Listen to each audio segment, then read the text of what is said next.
오늘은 거룩한 주일입니다. 우리 거룩한 주일에 우리 모두가 예배당에 교회에 가서 예배를 드리게 되죠.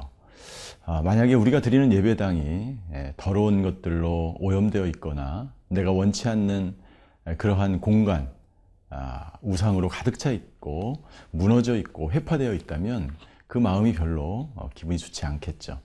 에스겔 선지자는 하나님의 말씀을 통해서 당시에 예루살렘 성전이 회파되고 또 우상 숭배로 가득 찬 것을 보면서 안타까운 마음으로 하나님의 말씀을 대언합니다. 오늘 주일 에스겔 선지자의 말씀을 통해서 우리 안에 있는 우상, 우리 교회, 우리 나라와 민족과 공동체 안에 있는 우상을 다시 한번 바라보고 에스겔 선지자의 마음으로 에스겔서를 함께 묵상하는 오늘 주일이 되셨으면 좋겠습니다.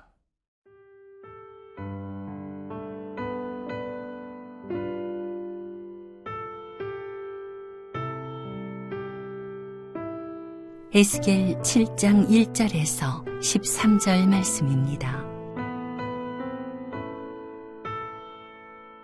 또 여호와의 말씀이 내게 임하여 이르시되 너 인자야 주 여호와께서 이스라엘 땅에 관하여 이같이 말씀하셨느니라. 끝났도다. 이 땅 사방의 일이 끝났도다. 이제는 내게 끝이 이르렀나니 내가 내 진노를 내게 나타내어 내 행위를 심판하고 내 모든 가증한 일을 보응하리라. 내가 너를 불쌍히 여기지 아니하며 긍휼히 여기지도 아니하고 내 행위대로 너를 벌하여 내 가증한 일이 너희 중에 나타나게 하리니 내가 여호와인 줄을 너희가 알리라. 주 여호와께서 이같이 이르시되 재앙이로다. 비상한 재앙이로다. 볼지어다. 그것이 왔도다. 끝이 왔도다. 끝이 왔도다. 끝이 너에게 왔도다. 볼지어다. 그것이 왔도다. 이 땅 주민아 정한 재앙이 내게 임하도다. 때가 이르렀고 날이 가까웠으니 요란한 날이요 산에서 즐거이 부르는 날이 아니로다. 이제 내가 속히 분을 내게 쏟고 내 진노를 내게 이루어서 내 행위대로 너를 심판하여 내 모든 가증한 일을 내게 보응하되 내가 너를 불쌍히 여기지 아니하며 긍휼히 여기지도 아니하고 내 행위대로 너를 벌하여 너의 가증한 일이 너희 중에 나타나게 하리니 나 여호와가 때리는 이임을 네가 알리라. 볼지어다 그날이로다.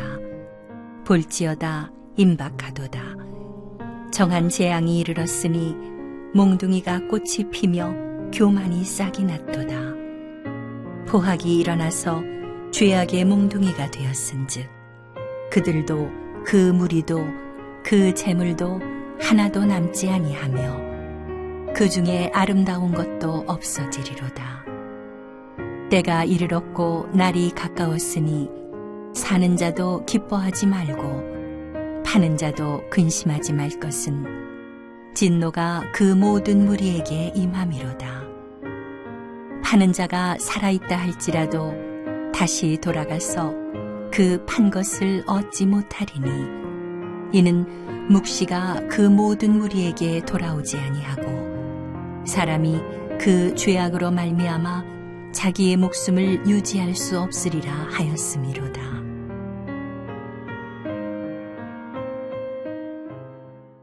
계속해서 에스겔 선지자는 하나님의 심판에 대해서 예언하고 있습니다. 하나님의 심판은 반드시 이루어집니다. 그것도 아주 철저하게 그리고 분명하게 반드시 이루어질 것을 하나님 말씀하십니다. 오늘 본문에 보면 계속해서 반복해서 등장하는 단어가 있는데 그것은 뭐냐면 끝났도다 라고 하는 단어입니다. 무려 9번에 걸쳐서 하나님은 에스겔 선지자를 통해서 심판이 철저하게 반드시 이루어짐을 끝났도다 라고 하는 말 속에서 그 단어 속에서 우리에게 말씀해 주고 있습니다. 끝났도다, 또 끝이 이르렀도다, 너에게 끝이 왔도다, 또 임박했도다, 무려 9번에 걸쳐서 하나님의 심판은 반드시 이루어지고 있다는 것을 이스라엘 백성들에게 에스겔을 통해서 말씀하고 있는 것입니다.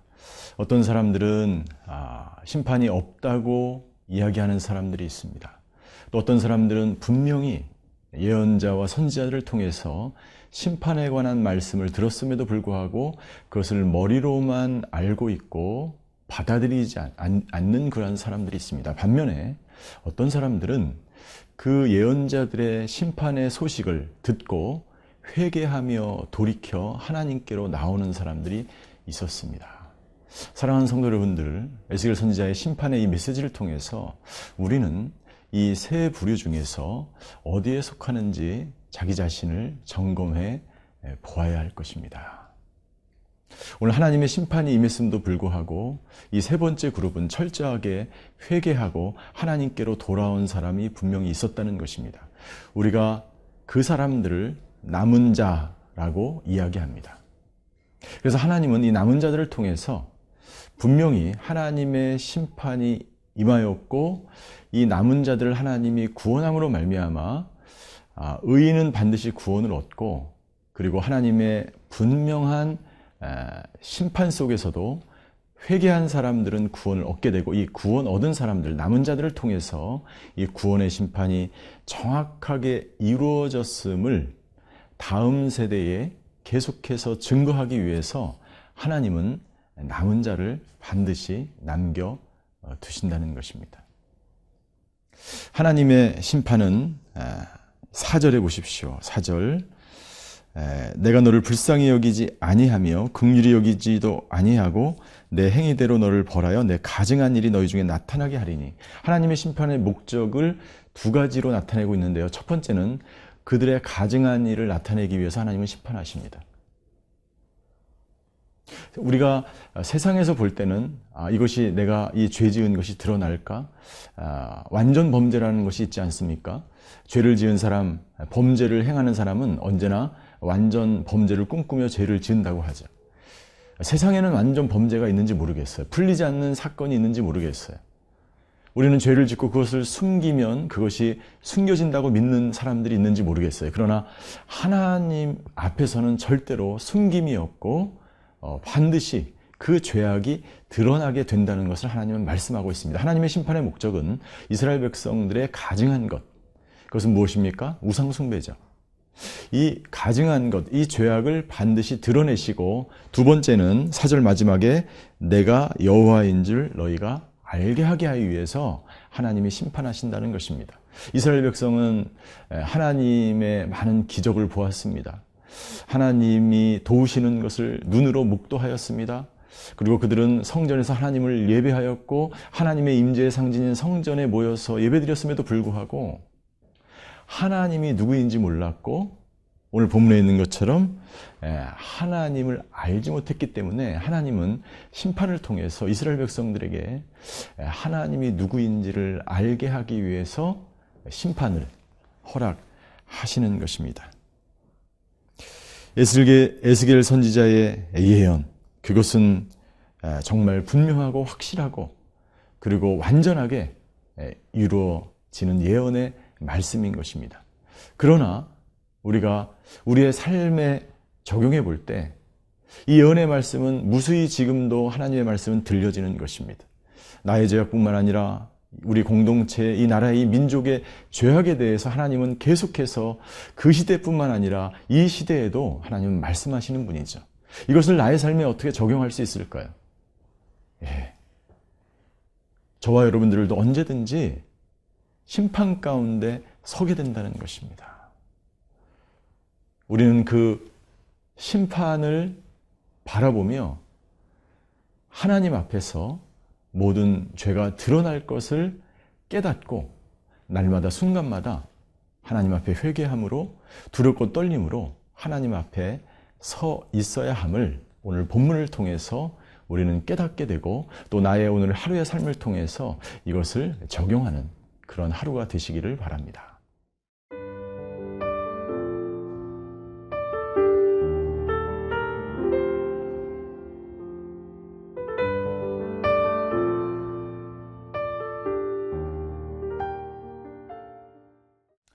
마지막 심판날에 어떤 일들이 이루어질까요? 오늘 하나님은 에스겔 선지자를 통해서 예루살렘 성을 그리고 유대 백성을 심판하면서 심판의 결과는 무엇인지에 대해서 말씀해 주고 있습니다. 8절에 보니까 내 행위대로 너를 심판한다 라고 기록되어 있습니다. 우리의 모든 행위는 반드시 드러나게 되어 있습니다. 이스라엘 백성들이 행한 모든 우상 숭배의 죄들은 낱낱이 드러나게 되어 있습니다. 저와 여러분들도 마찬가지죠. 우리의 죄도 반드시 드러나게 된다고 말씀하고 있습니다. 두 번째는 9절에 보니까 하나님의 심판은 긍휼과 자비가 없는 심판입니다. 하나님 자체가 하나님께서 긍휼과 자비가 없다는 말이 아닙니다. 하나님은 노하기를 더디하시고 긍휼과 자비와 인애가 풍성하신 하나님이라고 말씀하셨습니다. 그러나 하나님이 심판하시면 그 심판은 절대로 자비와 긍휼이 없는 심판 때에 적용되어지는 말씀인 것이죠.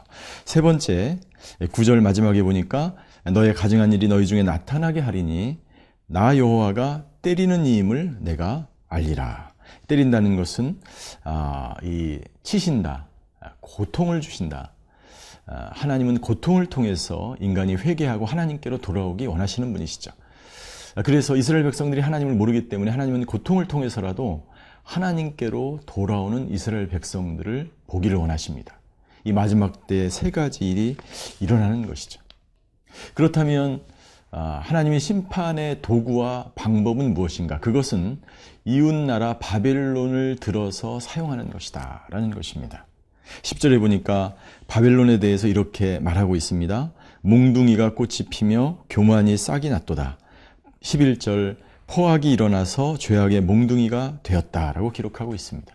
여기 나오는 그 몽둥이, 교만, 포악 이 모든 것이 바벨론을 묘사하고 있는 것입니다. 그 바벨론이 부흥하고 세력이 강대해져서 하나님은 그 바벨론을 들어서 우상 숭배를 섬기고 있는 죄악 가운데 있는 이스라엘 백성들을 심판하는 도구로 사용하시는 것이죠. 그리고 12절 때가 이르렀고 날이 가까웠으니 사는 자도 기뻐하지 말고 파는 자도 근심하지 말 것은 진노가 그 모든 무리에게 임하리로다. 이것은 당시에 토지를 매매하는, 땅을 매매하는 것을 가리키는 것입니다. 부자들은 돈을 벌어서 가난한 자들의 토지를 사기 시작합니다.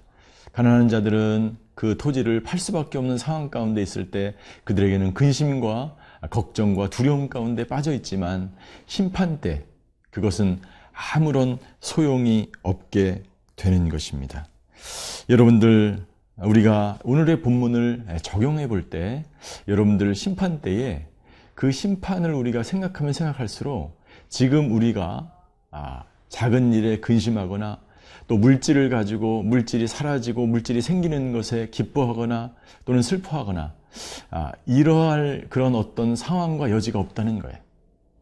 우리가 지금 현재 말세의 말세를 살아가고 있다면, 하나님의 심판이 가까워오고 있다면 우리는 인간이 추구하고 인간이 계획하고 인간이 물질을 유통하고 그 모든 것들이 허무한 때가 오기 전에 창조주 하나님을, 심판주 하나님을 기억해야 된다는 것을 하나님은 우리에게 말씀해주고 있는 것입니다. 사랑하는 성도 여러분들, 하나님의 심판은 분명히 반드시 철저하게 이루어지며 저와 여러분들의 모든 행위는 드러난다라고 기록되어 있습니다.